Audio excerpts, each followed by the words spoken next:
শনিবার বিকেল 5টা নাগাদ গঙ্গারামপুর সুপার স্পেশালিটি হাসপাতাল পরিদর্শন করলেন পশ্চিমবঙ্গ সরকারের স্বাস্থ্য পরিবার কল্যাণ দপ্তরের প্রিন্সিপাল সেক্রেটারি নারায়ণ স্বরূপ নিগম।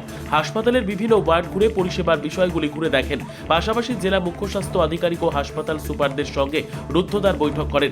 বৈঠক শেষে সাংবাদিকদের মুখোমুখি হয়ে তিনি জানান, হাসপাতালের পরিষেবা আরও উন্নত করার লক্ষ্যে এই পরিদর্শন।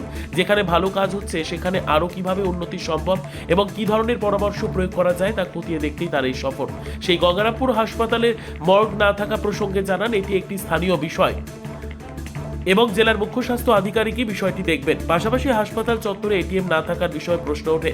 এ প্রসঙ্গে তিনি বলেন, এটি মূলত ব্যাংকের বিষয়, তবে বিষয়টি জেলা শাসকের সঙ্গে বৈঠকে উত্থাপন করবেন বলেও জানান তিনি।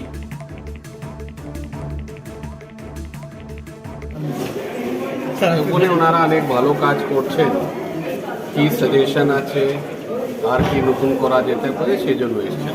স্যার এখানে লোকাল ইস্যু সিএমএ সাহেব সেটাকে হ্যান্ডেল করছে। আর স্যার এটিএম এর একটা দীর্ঘদিনের একটা অভিযোগ রয়েছে যে আসলে কোনো এটিএম নেই, স্যার কি বলবেন? এটিএম ও ব্যাংকিং সাথে কথা বলবে। আজকে জেলা শাসকের সাথে মিটিং আছে, ওনাকে বলে দেবো CMA will take it up. Total আপনারা বলছেন তো, আপনারা আর কিছু বলার নেই। এখানকার মানুষের নিজের সাথে ওদের সাথে কথা বলে নিন কেমন চলছে। কিন্তু আমি একটাই বলতে পারি, আমরা অনেক ভালোভাবে সুপার হসপিটালে কাজ করছেন। ডক্টরস আর ভেরি মোটিভেটেড, অনেক ভালো কাজ হচ্ছে। ব্যুরো রিপোর্ট, উত্তর বাংলা সংবাদ।